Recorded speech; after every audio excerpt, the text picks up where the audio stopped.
Betul. 2025 dah nak habis. Ya. Dah nak masuk 2026. Ada bisnes yang dah ada strategi, ada yang belum ada. Macam mana tu? Dia kalau dah apa ni dah 16 hari bulan ni belum ada strategi lagi, sebenarnya belum terlambat. Okay. Kan sebab tu dalam satu video yang saya keluarkan berkenaan dengan buku Minda Strategik ni, saya ceritakan masa saya terajui firma perakaunan Khairuddin Hashuddin Razi KHR tu. Masa tu tak ada pun strategi bertulis kan, tapi dapat juga firma tu daripada kecil sampai jadi saiz yang boleh dibanggakan lah. Maknanya cuma masa tu walaupun tak ada strategi bertulis, saya ada peta ke depan yang jelas dalam kepala saya lah. Jadi saya buat supaya akhirnya capai apa yang kita kendaki walaupun tidak melalui proses yang formal kan. Cuma kalau ikut buku Minda Strategik ni saya kongsilah proses-proses yang lebih membantu dari segi merekodkan apa yang kita fikir, apa yang kita rancang, apa yang perlu kita buat, siapa yang nak kena buat, supaya kalau kita bergerak dalam pasukan yang lebih besar, semua orang tahu fungsi dia, peranan dia, dan kita dapat nilai sejauh mana kita berjaya. Jadi walaupun dah hampir akhir tahun, tapi tidak bermakna kita tidak boleh menguruskan perniagaan dengan berstrategik. Mungkin ada strategi yang dalam kepala kita, cuma dari segi nak memperluaskan kefahaman berkenaan dengan strategi di kalangan ahli pasukan, kenalah lebih tersusun lah, dan kalau ada dokumen tu lagi bagus. Saya rasa benda ni banyak berlaku tu. Strategi tu ada dalam kepala bos, tetapi tak diterjemahkan, mungkin tak terjemahkan 100% atau sekadar 50%. Kesannya kepada hala tuju perniagaan tu sendiri dengan ahli pasukan tak? Dia macam ni, dia mungkin dari segi isunya ialah bila kita nak melaksanakan strategi, kalau kita bos, kita bukan buat seorang pun kan, kita kena kerja dengan semua ahli pasukan kita. Jadi kalau semua dalam kepala kita, macam mana ahli pasukan kita nak tahu apa sebenarnya yang perlu mereka buat, apakah fungsi mereka dalam perniagaan, apa yang perlu mereka capai. Jadi kalaulah kita seorang-seorang faham tentang strategi, tetapi kita tak kongsikan dan akhirnya tak tercapai, kita tak boleh salahkan kaki tangan kita, mungkin sebab dia tak tahu. Dia tak tahu yang sebenarnya mereka ni memang yang paling penting dalam melaksanakan strategi, bukannya bos. Sebab bos mungkin dia tengok gambaran yang besar, fokus pada isu-isu besar, tapi perniagaan ni dia bukan setakat isu besar, isu kecil pun penting kan. Jadi sebab tu saya selalu ceritakan tentang tukang basuh tandas NASA tu. Kan? Maknanya walaupun kerja dia basuh tandas, tapi bila Presiden Amerika tu tanya dia, apa kamu buat sini? Dia kata, saya sedang membantu nak hantar orang ke bulan. Walaupun dia membersih tandas saja, tapi itu sebahagian daripada usaha besar untuk mencapai misi NASA tu. Jadi bagi saya pentinglah. Salah satu sebab mengapa bos-bos ni tak nak kongsikan strategi, sebab dia takut pesaing tahu kan, dia takut orang lain tiru. Tapi sebenarnya macam ni lah, saya pernah buat kenyataan, kata kalau saya nak ikut syarikat tu, saya beli CEO dia untuk kerja dengan saya. Dan ini memang berlaku dalam korporat kan. Yang tidak difahami dan sebenarnya yang membezakan antara strategi yang berkesan dengan angan-angan saja ialah pelaksanaan yang efektif. Kan, strategi semua boleh tiru. Saya rasa kan dia macam ni lah tadi. Kalau syarikat kecil-kecil ni, kita janganlah berangan kita ada strategi yang pelik yang orang lain tak terfikir. Lebih kurang aja. Tapi yang membezakan ialah pelaksanaan. Kalau kita fokus, kita buat, kita bagi sumber yang cukup, kita letak dana, kita buat macam-macam, itu lebih hampir pada kejayaan. Jadi sebenarnya pelaksanaan itu penting. Dan inilah yang menyebabkan banyak strategi gagal, sebab tak dilaksanakan ataupun masa nak laksanakan tu ada benda-benda yang tidak diambil kira semasa strategi dibentuk, jadi itu mungkin menjadi penghalang jugalah. Adakah sewaktu awal-awal pelaksanaan strategi tu Datuk, setiap ahli pasukan dah kena tahu the end of mine? Kalau saya nak macam tu. Tapi maknanya satu, dia ada gambaran besar lah dari segi perniagaan macam mana. Tapi katakan dia ni bekerja dari segi editor buku. Jadi dia kena tahu hala tuju katalah JT ni kan, dia nak buku macam mana. Dan buku yang dia edit tu mestilah kena dengan tema ke yang dikendaki oleh JT. Jadi kalau dia tak ada kaitan antara kerja dia dengan strategi JT, ini yang menyebabkan tak jadi tu. Kan, jadi bila dia tahu walaupun dia editor saja, tapi dia akan menghasilkan buku seperti mana yang dikehendaki supaya ianya kena dengan rancangan perniagaan JT, strategi jualan macam mana, segmen pasaran yang telah dipilih kan. Jadi dia ada hubung kaitnya. Jadi kita tak boleh tengok strategi ni sebagai satu benda yang besar sehingga kan tak sampai ke bawah. Sebenarnya sampai ke bawah itulah yang akan menentukan kejayaan strategi itu. Baru-baru ni saya ada baca work in silo tu. Department telah dipecahkan ikut KPI ataupun target masing-masing based on company punya matlamat. Tetapi work in silo biasa berlaku tak? Dia kena tengok dia kaedah pengurusan moden sekarang ni. Dia kalau kita tengok balik, dia asalnya masa Henry Ford buat kereta dulu. Daripada kereta kuda, dia buat kereta. Dan teorinya ialah kita kena pecahkan tugas tu kepada tugasan-tugasan kecil dan kita latih orang tu biar dia mahir dalam bab tu aja. Jadi bila semua orang mahir, benda tu cepat. Ini teori zaman tu lah. Jadi, dan kita tak boleh kata Henry Ford salah sebab berjaya. Tapi sekarang ni kita dalam era yang lebih kompleks, yang mana kalau katakanlah kita nak gunakan teori yang sama untuk menghilangkan kereta, mungkin tak boleh pakai sebab sekarang kereta dia dah bersambung dengan, dia kena ada perisian ataupun software, dia kena ada after sale service. Jadi produk dengan perkhidmatan tu dah bercampur, ada isu tentang jenama dan sebagainya. Jadi ini semua memerlukan kerjasama yang lebih erat dalam setiap kerja yang ada dalam perniagaan.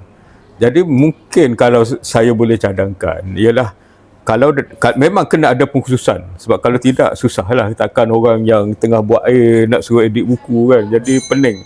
Tapi bos-bos setiap fungsi ni kenalah minum kopi selalu lah. Sekarang dah dekat ni Hamka Cafe kan, ni coklat panas yang sedap, duduk sembang cerita. Jadi orang ni boleh tegur ni, boleh cadang ni. Jadi daripada interaksi itu, dia akan menjadikan semua orang walaupun ada pengkhususan, tapi dia faham juga masalah jabatan lain ke, cabaran orang lain kan, dan bagaimana dia boleh membantu. Jadi bagi saya lah interaksi di peringkat atas ni penting, sebab di situlah mereka boleh berkongsi pandangan kan, dan di sinilah peranan CEO juga.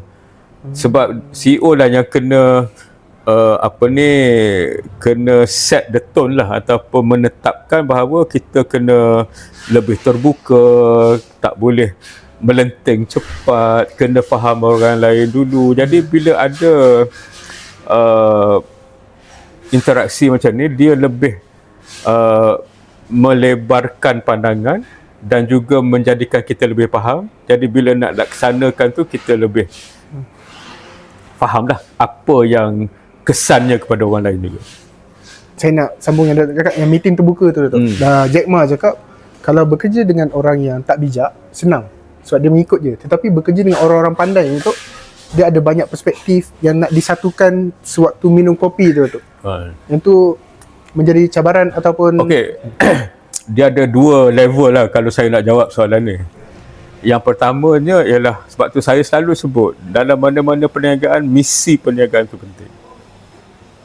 Ni apa, nak membudayakan, memasyarakatkan ilmu dan budi. Jadi kalau semua orang di sini faham bahawa kita duduk di Jejak Tarbiyah ke, Hamka Cafe ke, kita nak memasyarakatkan ilmu dan budi. Jadi walaupun dia di bahagian penerbitan, walaupun dia di bahagian jualan, walaupun dia di bahagian perakaunan, tapi ini semua menyumbang kepada tu, kan? Itu peringkat yang tinggi. Jadi kalau kita boleh fahamkan semua orang bahawa nak duduk sini, ini matlamat kita. Kalau mereka teruja dengan misi tu, itu yang menyebabkan orang suka bekerja, sebab dia tahu kita nak capai sesuatu yang besar. Itu yang peringkat tu. Tapi dia peringkat kerja mereka pula, dia kena adalah sasaran-sasaran yang menterjemahkan konsep besar ini kepada apa yang mereka buat di situ, kan? Jadi bila yang besar ni pun faham, yang ni pun faham, jadi lebih senanglah nak berbincang, kan? Jadi kalau bagi saya, misi penting, kan, supaya orang tahu. Visi pula ialah ke mana. Tadi kita cerita tentang apa yang kita nak buat, tapi visi ialah apa yang nak kita capai, kan? Jadi capai ni, okey, tahun depan, tahun 2026 nak ada 3 kafe ke, nak ada berapa puluh tajuk ke, kan? Dan ini kita nak sasarkan kepada ni. Jadi bila kita buat ni, kita dapat mungkin syarikat penerbitan buku 10 terbaik di Malaysia. Jadi itu visi. Misinya ialah kita nak pandaikan orang, nak jadikan orang lebih beradab, lebih berbudi, kan? Jadi bila kita capai top 10, kita akan dapati lebih ramai orang berilmu dan berbudi. Itu sepatutnya seiring. Dia tak adalah bila dah ni dia dah jadi benda lain pula, lupa pasal apa perniagaan. Visi tu dia kena ada nombor tu, ada jumlah yang kita nak capai. Misi ialah apa yang kita nak asas kepada apa yang kita nak capai. Visi pula biasanya dia ada tempoh dan dia ada deskripsi. Maknanya kalau kita berjaya, kita patut macam mana, kan? Dari segi bilangan pelanggan ke, dari segi koleksi buku ke, dari segi jenis buku ke, dari segi jualan ke. Jadi dia lebih jelas apa yang nak dicapai supaya kita kejarlah. Tapi apabila mencapai visi itu, soalan yang lebih besar ialah adakah ini seselari dengan misi kita pula. Itu mungkinlah dari segi tersebarnya ilmu ke, lebih beradab ke orang yang menjadi pelanggan Jejak Tarbiyah ni. Jadi dia kait-mengait. Dalam buku Minda Strategik, Datuk ada kongsikan awal-awal Datuk belajar ataupun terlibat dalam merangka strategi. Kau boleh Datuk kongsikan? Masa mula-mula saya jalankan firma perakaunan tu, firma perakaunan Hasyuddin & Co. Ke ada yang sebelum tu? Yang firma perakaunan lah, 1992, Hasyuddin & Co. Lepas tu tahun 2000 dia jadi Khairuddin Hasyuddin Al-Razi. Tapi peringkat ni saya tidak diledahkan kepada proses pembentukan strategi yang formal seperti yang dibuat oleh syarikat-syarikat korporat. Jadi apa yang saya buat masa tu ialah saya nak kembangkan perniagaan. Saya buat keputusan, okey, tak nak masuk pasaran sektor awam, nak fokus pada sektor swasta. Kemudian cari usahawan-usahawan yang ada kumpulan-kumpulan perniagaan. Tapi ini semua dalam kepala saya. Sebab ahli pasukan saya fokus kepada buat kerja lah, audit, cukai dan seumpamanya. Tapi dari segi nak kembangkan perniagaan, lebih kepada saya adalah kadang-kadang kaki tangan tu dia kenal orang, dia bawa masuk pelanggan baru. Tapi yang kira drive the business ataupun mendorong perniagaan tu lebih pada saya lah. Kemudian saya terlibat dengan Institute Accountant Malaysia. Saya masuk pemilihan ahli majlis tahun 2000. Masa tu tim saya nama dia tim wawasan MIA. Sebab masa tu sebelum tu Anwar Ibrahim apa semua dia ada tim wawasan dalam UMNO kan, tapi kita bukannya politik, tapi kita guna branding tu. Dan apabila saya terpilih menjadi ahli majlis, saya diberikan tanggungjawab menjadi pengurusi jawatankuasa amalan awam ataupun public practice committee. Dia kalau komiti ni, kalau peguam ialah majlis peguam. Okay. Sebab dia tengok kepentingan peguam-peguam yang ada firma guaman. Jadi saya mempengurusikan jawatankuasa yang menjaga kepentingan akauntan yang mengamalkan perakaunan dalam firma-firma mereka lah. Cuma kami bukannya bekerja untuk katakan cari pelanggan untuk mereka, tidak, tapi lebih kepada pastikan mereka ada ilmu yang betul, bersesuaian dengan masa, pastikan mereka berdisiplin. Kalau ada isu dengan badan-badan lain, dengan kementerian ke apa, kita cuba permudahkan. Dan kerajaan juga apabila mereka nak buat macam-macam inisiatif, mereka akan merujuk pada kita juga kan. Jadi ianya lebih kepada strategi lah. Dan disebabkan saya pengurusikan jawatankuasa amalan awam ni, saya juga terlibat dengan rundingan-rundingan dagang di ASEAN, di peringkat antarabangsa, di World Trade Organization ataupun WTO, dan terlibat dalam proses rundingan. Jadi situ kita belajar pula dari segi apa yang orang minta, apa yang kita nak, apa yang kita boleh bagi, apa yang kita tak nak bagi. Kalau kita tak nak bagi macam mana, kalau kita nak bagi macam mana, apa yang nak kita mesti capai, apa yang kita boleh korbankan. Jadi sebab bila kita, kalau tengok dalam buku ni, saya mendefinisikan strategi sebagai pilihan-pilihan. Maknanya kita pilih, kita nak berniaga apa, kita nak pergi ke mana, macam mana kita nak pergi. Jadi memilih ni sebenarnya satu kemahiran penting dalam pembentukan strategi. Tapi sebelum ini semua, pada tahun 2000 apabila saya masuk ke majlis, ahli majlis MIA tu, presiden masa tu Tuan Haji Abdul Samad Alias lah, sekarang dah Tan Sri. Dia yang mahukan MIA membentuk strategi yang baru. Jadi untuk membentuk strategi, dia bawa satu firma perunding antarabangsa, dan firma inilah diberikan tanggungjawab untuk membantu kami membentuk strategi untuk mungkin 5 tahun ke hadapan. Dan ianya memperkenalkan saya kepada proses pembentukan strategi. Dan dalam MIA juga saya terlibat dengan Professional Services Development Corporation, satu syarikat yang ditubuhkan oleh kerajaan untuk mengeksport perkhidmatan profesional keluar negara. Saya jadi lembaga pengarah. Masa tu pun buat strategi juga, guna konsultan yang sama.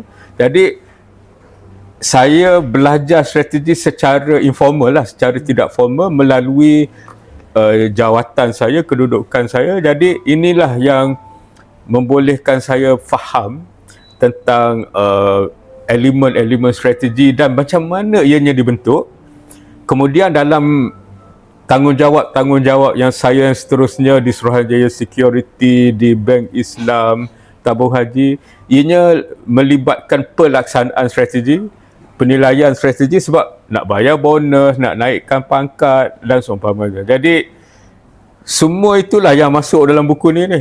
Pengalaman-pengalaman tu di samping juga bacaan-bacaan saya berkenaan dengan apa yang saya kira penting dari segi strategi lah. Sebab perkara penting dalam perniagaan ialah persaingan sebenarnya. Di sini ada dua mazhab lah saya nampak. Satu mazhab kata kita jangan pedulikan persaingan, kita di atas track kita sendiri. Tapi sebenarnya kalau kita berjaya, orang akan tiru kita dan cuba ambil pelanggan kita bawa lagi. Itu hakikat. Jadi kita tak boleh selesa. Kita kena sedar akan persaingan ni, dan mungkin dengan sebab persaingan juga ataupun dengan menerima hakikat kita kena bersaing, ianya akan mendorong kita untuk menjadi lebih hebat. Itu satu perkara penting lah dari segi persaingan. Dan satu perkara lagi yang penting ialah untuk kita jelas apa yang kita nak buat dan apa yang kita tak nak buat. Ini juga penting. Sebab tu dalam strategi dia banyak pilihan. Kita nak jadi kedai buku, kita tak nak jadi kedai kain. Itu pilihan tu. Kan? Sebab bagi usahawan lah biasanya lah pengalaman saya, bila mereka berjaya dalam satu bidang, mereka mula masuk ke bidang-bidang lain sebab mereka berasa kalau aku berjaya di sini mesti berjaya di tempat lain. Itu mungkin satu cabaran sebab dia akan menggunakan strategi yang sama dalam industri yang berbeza, mungkin tak jadi juga. Tapi bagus ke tak bagus tu? Contoh kita dah ada buku, and then kita venture pada bisnes lain. Dia bergantung kepada kemampuan kita lah. Salah satu cabaran strategik, ada 3 kan saya tulis tentang sama ada produk kita orang nak tak nak, sama ada bersaing atau tidak. Yang ketiga kemampuan. Jadi kadang-kadang kita nampak sesuatu mungkin dari segi peluang ada, dari segi persaingan tak ada, tapi kita sebenarnya tak mampu. Tak mampu ni dari segi pengalaman ke, ilmu ke, dari segi dana ke, banyak benda. Kemampuan ni dia bukan hanya 1-2 sebab. Jadi kadang-kadang ni yang orang kata macam Puteri Gunung Ledang lah. Syarat dia tu, nak dapat tu simple je. Tapi nak cari hati nyamuk, hati apa benda semua tu, itu yang di luar kemampuan. Jadi kalau kita nak juga, memang confirm tak berjaya. 2 perkara yang Datuk ada juga sebut dalam buku ni. Waktu awal-awal Datuk menyertai sebagai ahli lembaga pengarah, Datuk sebagai orang muda, Datuk belajar daripada orang-orang yang dah lama. Dan bila waktu minum kopi tu adalah waktu Datuk ambil pengalaman mereka. So itu soalan saya adalah tentang mentorship untuk strategi. Yang kedua adalah tadi Datuk ada sebut pasal konsultan yang membantu Datuk untuk membuat strategi. So 2 soalan Datuk, mentorship dengan konsultan yang untuk membantu. Okey, masa tu tak adalah istilah coaching ke mentor ke apa, tak adalah. Ni zaman yang mudah, yang simple. Dia, apa yang berlaku sebenarnya macam ni. Bila kita jadi ahli majlis, mungkin kita katalah ada mesyuarat di Kota Kinabalu. Jadi saya mungkin dengan Presiden Tan Sri Samad, mungkin 2-3 orang lagi pergi ke sana. Kan? Jadi kita buatlah apa yang kita patut buat. Tapi biasanya bila kita duduk kat hotel tu, pagi kita minum kopi, malam lepas habis program mungkin minum kopi sebelum tidur pula kan. Jadi masa itulah kita berbual-bual dan macam-macam lah orang cerita kan. Jadi saya dengar dan cuba belajar daripada apa yang mereka kongsikan. Jadi bukanlah satu proses formal yang mengatakan okey sekarang ni aku nak ajar kau ni, tak ada. Kita cerita pasal tu pasal ni macam-macam, tapi saya dengar, dan kalau saya tak jelas saya mungkin tanya 1-2 soalan, tapi itu sebenarnya yang menjadikan saya boleh belajar pemikiran mereka, belajar daripada pengalaman mereka, dan ini penting dalam membantu kita untuk menjadi pengurus yang baik kan. Jadi tak adalah program formal lah kan. Yang konsultan tu pula ialah memang mereka ada metodologi masing-masing. Dia sebenarnya kalau kita tengok firma perunding ni, kalau kata strategi, dia akan ada metodologi A, B, C. Jadi ini membezakan antara syarikat 1, syarikat 2, syarikat 3. Tapi kalau kita tengok dari segi konsepnya, dia tak berbeza lah. Dia lebih kepada okey, kita nak tahu apa yang kita nak cuba capai, apa yang nak kita sasarkan, macam mana nak sampai ke situ. Berbezanya ialah dari segi kemampuan yang ada, industri yang diceburi, cabaran-cabaran yang ada pada masa tu kan. Jadi berbeza dari segi industri, berbeza dari segi konteks, tapi kaedahnya tu lebih kurang. Itu yang saya cuba masukkan dalam buku ni jugalah. Kalau nak merangka strategi tu, kalau kita balik pada konsultan, dia kadang-kadang tak semestinya konsultan. Kadang-kadang kita bertanya kepada kawan yang consult kita.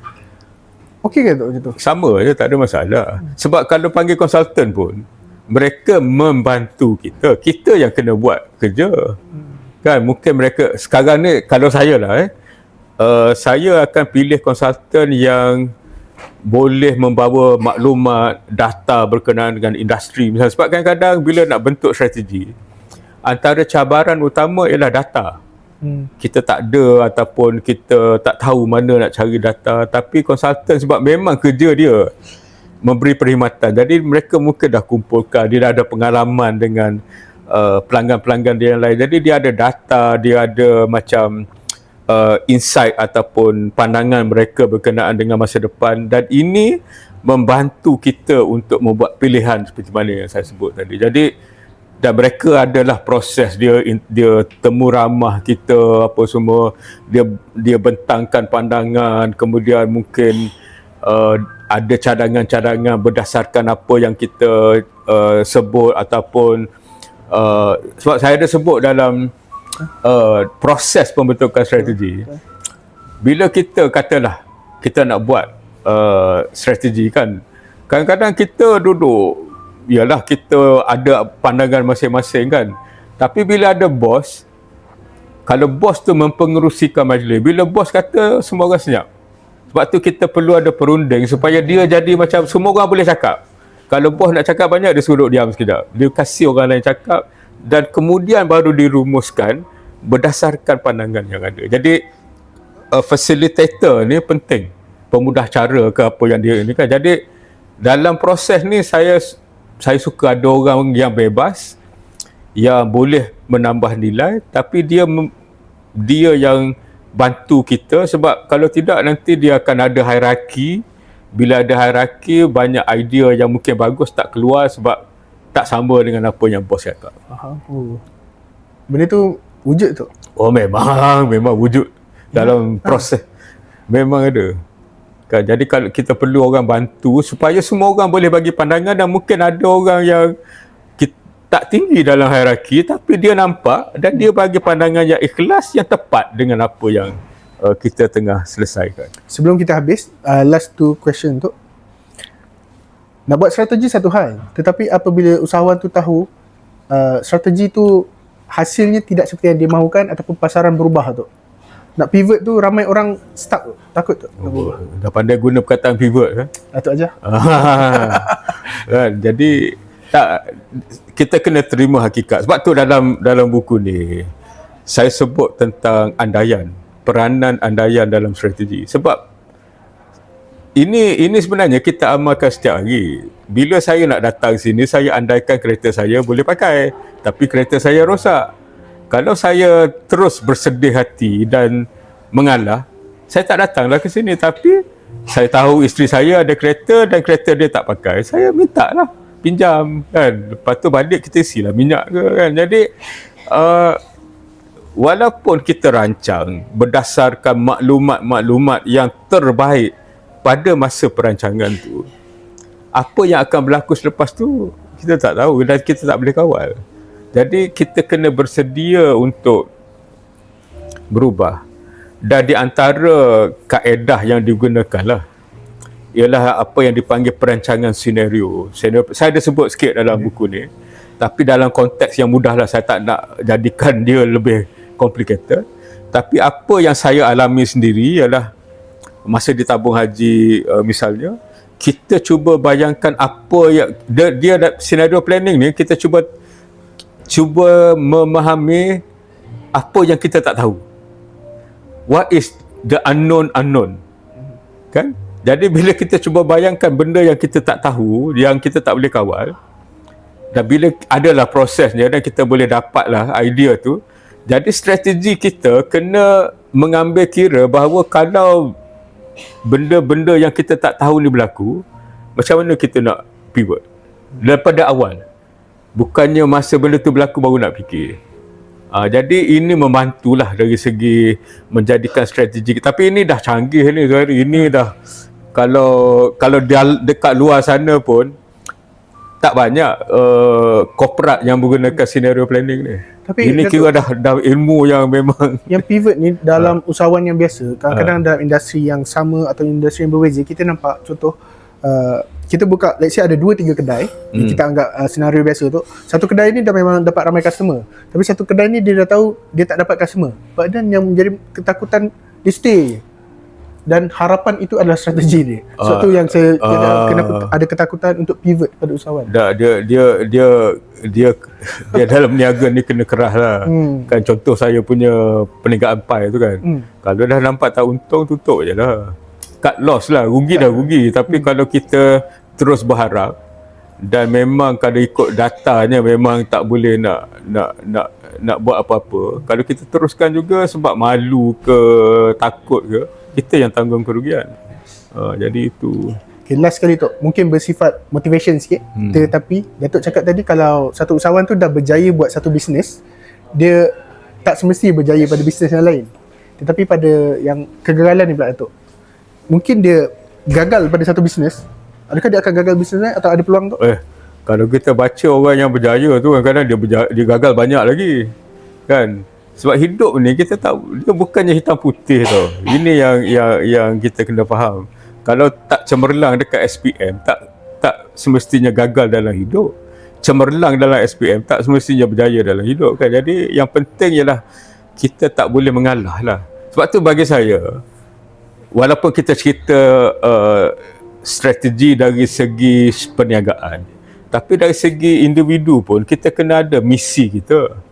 Walaupun dalam agama Allah Subhanahu Wa Taala dah bagilah misi kita, wa ma khalaqtul jin wal ins illa liya'budun tu. Misi kita menjadi hamba abdi Allah yang baik. Tapi macam mana kita nak serlahkan misi kita tu? Kan wawasan kita nak masuk syurga kan, misi kita jadi hamba. Wawasan kita nak masuk syurga, macam mana tu saya dengan Zuhairi mungkin berbeza. Kan? Tapi sasarannya sama. Kan? Dan ini kalau dalam konteks agama ialah kelebihan agama lah. Setiap orang ada cara masing-masing untuk masuk syurga. Bukan pintu syurga tu banyak, luas pula tu. Bukannya sempit dan terhad. Jadi saya rasa kalau kita faham benda-benda tu dalam kita berniaga ke, dalam hidup ke, semangat tak mudah mengalah tu penting lah. Dan ini balik kepada fahaman kita kepada qadar Allah pula. Kan? Jadi sebab tu dia sebenarnya kan, dia kalau kita gunakan prinsip agama dan perniagaan ni memang sebenarnya cantik lah. Tapi saya bukan ustaz, saya bukan orang agama, sebab tu saya tak nak campur. Tapi saya sendiri memang saya menjadikan agama sebagai panduan, sebab banyak benda yang memanglah agama kita, memang kita yakin daripada Tuhan. Dia memang sesuai dengan kehidupan. Cuma macam mana kita nak terjemahkan itu bergantung pada kefahaman kita juga. Baik. So Datuk, jadi jangan mudah mengalah. Kita habiskan sesi kita pada hari ini. Kalau Datuk ada harapan terakhir? Tak adalah. Pesanan saya hari ini datang ke Hamka Cafe. Memang hari ini minum coklat panas. Walaupun di sini dikata buku di tangan, kopi di cawan, tapi ini coklat di cawan, tapi memang sedap. Jadi saya sarankan anda semua kalau duduk Kuala Lumpur pun datanglah ke Hamka Cafe dan nikmatilah kopi ataupun coklat, di samping boleh beli dan baca buku. Kita harap sesi kita kali ini boleh bantu usahawan untuk InsyaAllah. Terima kasih semua. Assalamualaikum.